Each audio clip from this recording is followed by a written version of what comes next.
हमें ये शरीर काहे के लिए मिला? अच्छाई देखने के लिए। हमारे यहाँ लोग कहते हैं महाराज जी, हमारे एक महाराज जी हैं, वो कहते थे कि आंख बंद करके तप करो, आंख बंद करके भजन करो, आंख बंद करके साधना करो। शिव महापुराण की कथा कथी है, त्रिपुरासुर असुर को मारने के लिए शंकर भगवान ने नेत्र बंद नहीं करा, नेत्र खोला है।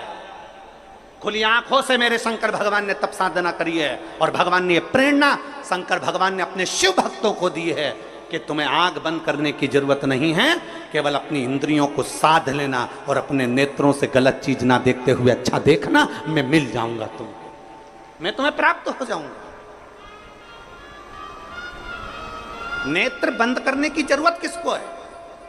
नेत्र बंद करके साधना करने की जरूरत उसको है जिसकी इंद्रियां काम नहीं कर रही, जिसकी इंद्रियां शिथिल हो गई। कभी मन यहां भटकता है, कभी वहां भटकता है, कभी इसकी बुराई देखते हो, कभी उसकी बुराई देखते हो, कभी इसमें बुराई देखते हो, कभी उसमें बुराई देखते हो। दिन भर 24 घंटे बैठकर तुम एक दूसरे की बुराई देखने में लगे रहते हो, हाथ में माला पकड़ते हो, मुख में राम नाम लेते हो, पर नेत्रों से गलत देखते रहते हो, 24 घंटे बुराई देखते हो, तो तुम्हारी तप साधना का तुम्हें फल नहीं मिलेगा। भगवान शिव की कथा कहती है नेत्र खुले भले रखो पर अपनी इंद्रियों को साध कर रखो, नेत्र खुले भले रखो पर अपनी इंद्रियों को पकड़ कर रखो, नेत्र खुले भले रखो पर इन नेत्रों से गलत चीज ना देखी जाए, जिसमें देखना अच्छाई देखना। भाई कोई अगर आधा गिलास पानी लेकर आया है ना, तो वो आधा गिलास पानी अगर लाया है तो खाली गिलास मत देखो, उसका दिल देखो, कम से कम तेरे लिए आधा भरकर तो लाया है, उसका भरा हुआ गिलास देखिए, आपको सुख का अनुभव होगा।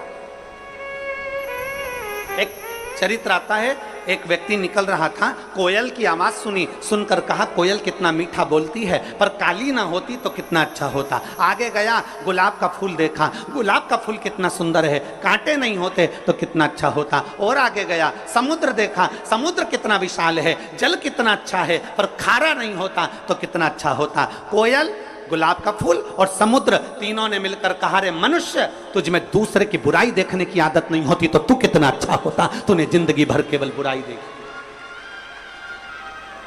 कोयल में बुराई देखी, मीठा बोल रही है वो नहीं देखा, कोयल काली दिख गई। गुलाब का फूल सुंदर है वो नहीं दिखा, कांटे दिख गए। समुद्र अच्छा है वो नहीं दिखा, पर समुद्र का जल खारा दिख गया। हमने जिंदगी भर केवल बुराइयां ढूंढी है, केवल बुराइयां, कभी इसमें ढूंढते, कभी उसमें ढूंढते, कभी उसमें ढूंढते। जरा अपने अंदर झांक कर देखो कि हमारे भीतर कितनी बुराई भरी होगी। हम एक उंगली किसी पर उठाते हैं तो ये 3 उंगली हमारी ओर जाती है कि तुम अपने अंदर झांक कर देखो, उसमें एक गलती है, तुम में 3 गलतियां भरी पड़ी है। वो गलती हमारे भीतर की हमें झांकना।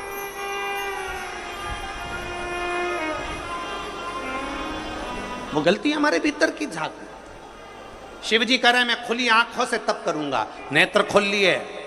शिव महापुराण की कथा कहती है 1000 वर्ष तक मेरे शंकर भगवान ने नेत्र बंद नहीं करे, 1000 वर्ष तक मेरे शिव नेत्र बंद नहीं करे। 1000 वर्ष तक मेरे ओघड़दानी, मेरे शंभु नेत्र बंद नहीं करे।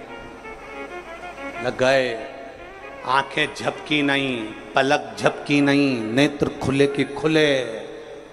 1000 वर्ष निकल गए, 1000 वर्ष, तब अघोर शस्त्र प्राप्त कर लिया और प्राप्त करते से ही भगवान शंकर ने अपने नेत्र को बंद किया। बंद करते से ही भगवान शंकर का जैसे ही नेत्र बंद हुआ, उससे एक बिंदु नीचे गिर गया। जब बहुत देर तक आंख खुली रहती है, बहुत देर तक आंख खुली रहती है, पलक नहीं झपकती, तब आंख में से एक आंसू गिर जाता है। शिव जी की आंख से वो आंसू गिरा। जो तप करा था, जो साधना करी थी, जो अघोर अस्त्र पाने के लिए सारी तप साधना करी थी, जिस अस्त्र के बल पर संपूर्ण ब्रह्मांड की रक्षा करी है, उस तप साधना के बल पर भगवान ने जैसे ही नेत्र बंद करा, बंद करते से शिव जी की आंख से एक आंसू गिर गया। और जैसे ही वो आंसू गिरा, उससे एक वृक्ष उत्पन्न हो गया, जिसका नाम रुद्राक्ष का वृक्ष हुआ। जो रुद्राक्ष, अब जरा ध्यान देना, रुद्राक्ष ऐसे ही नहीं उत्पन्न हो गया। हजारों वर्ष तक मेरे ओघड़दानी ने तप साधना करी, और जब नेत्र बंद करे तब आंसू गिरा, और उस आंसू से रुद्राक्ष पैदा हुआ है। उस अश्रु से, शिव के उन अश्रु से रुद्राक्ष उत्पन्न हुआ। इतने तप साधना का बल एक रुद्राक्ष में होता है, इतना तप साधना का बल एक रुद्राक्ष में होता है कि अघोर अस्त्र के बराबर, अघोर मंत्र के बराबर शिव का एक रुद्राक्ष होता है, अगर वो श्रेष्ठता से धारण किया।